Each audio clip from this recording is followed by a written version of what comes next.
తాడిపత్రిలో మరోసారి ఉద్రిక్త పరిస్థితులు నెలకొన్నాయి. ఏడాది తర్వాత తాడిపత్రి పట్టణంలోకి వచ్చిన వైఎస్ఆర్సీపీ నేత మాజీ ఎమ్మెల్యే కేతిరెడ్డి పెద్దారెడ్డిని పోలీసులు అదుపులోకి తీసుకుని తరలించారు. మాజీ ఎమ్మెల్యే కేతిరెడ్డి పెద్దారెడ్డి తాడిపత్రి వెళ్లేందుకు హైకోర్టు అనుమతి ఉన్నప్పటికీ వివిధ ఆంక్షలతో తాడిపత్రి పట్టణంలోకి వెళ్లలేకపోయారు. ఇటీవలే హైకోర్టు ఆదేశాలు పాటించకపోవడంతో కోర్టు ధిక్కార పిటిషన్ కూడా దాఖలు చేశారు కేతిరెడ్డి పెద్దారెడ్డి హఠాత్తుగా సొంత ఇంట్లో ప్రత్యక్షం కావడంతో పోలీసులు అప్రమత్తమయ్యారు. హైకోర్టు నిబంధనల ప్రకారం ముందస్తు సమాచారం ఇవ్వలేదని పోలీసులు తీవ్ర అభ్యంతరం తెలిపారు. శాంతి భద్రతల సమస్య తలెత్తకుండా తాడిపత్రి పట్టణం నుంచి పెద్దారెడ్డిని పోలీసులు తరలించారు.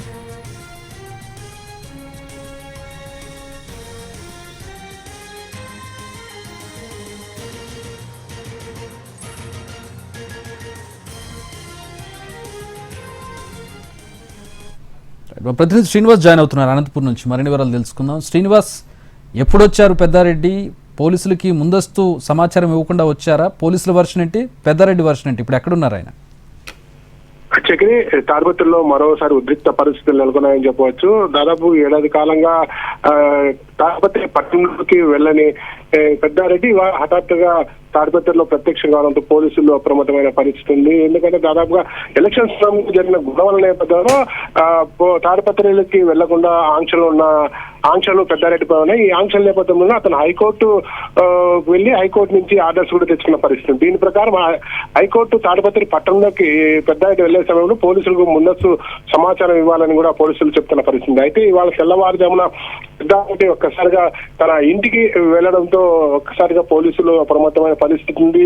అలాగే ఈ విషయం తెలుసుకున్న తాడిపత్రికి సంబంధించి జేసీ కూడా పెద్ద ఎత్తున జేసీ ఇంటి వద్దకు రావడంతో పోలీసులు పెద్ద ఇంటికి వెళ్ళి అంటే అక్కడి నుంచి ఆయన తరలించిన పరిస్థితి. ప్రస్తుతం తాడిపత్రి నుంచి అతన్ని అనంతపురం తీసుకొస్తారా లేకపోతే తీసుకొస్తారా అనేది తెలియాల్సి ఉంది. ప్రస్తుతానికైతే అతను పోలీసు బందోబస్తు మధ్య తాడిపత్రి నుంచి తరలించారు. చక్రి, మరోవైపు హైకోర్టు నిబంధనలప్పటికీ ముందస్తు సమాచారం ఇవ్వాలని తమకు ఇవ్వకపోవడంపై పోలీసులు తీవ్ర ఆగ్రహం వ్యక్తం చేస్తున్న పరిస్థితి. ఎందుకంటే తాడిపత్రి లాంటి సెన్సిటివ్ ప్రాంతాల్లో ఇలాంటి సమస్య ఉత్పన్నం కాకుండా ముందస్తు సమాచారం ఇవ్వాలని చెప్పి గతంలో కూడా జిల్లా ఎస్పీ వైసీపీ నాయకులు సూచించిన పరిస్థితి ఉందని చెప్పి కూడా పోలీసులు గుర్తు చేస్తున్న పరిస్థితి. ఏదైనప్పటికీ ఒక తాడిపత్రిలో టెన్షన్ వాతావరణం అయితే ప్రస్తుతానికి తగ్గిందని చెప్పవచ్చు. పెద్దారెడ్డి ఉన్న సమయంలోనే జేసీ ప్రభాకర్ రెడ్డి కూడా ఒక్కసారిగా ఆలోచనలతో బయటికి రావడంతో పోలీసులు ఇరు వర్గాల బయటికి రాకుండా బందోబస్తు కూడా ఏర్పాటు చేసిన పరిస్థితి ఉంది. Chakri, all right, thanks for the update Srinivas.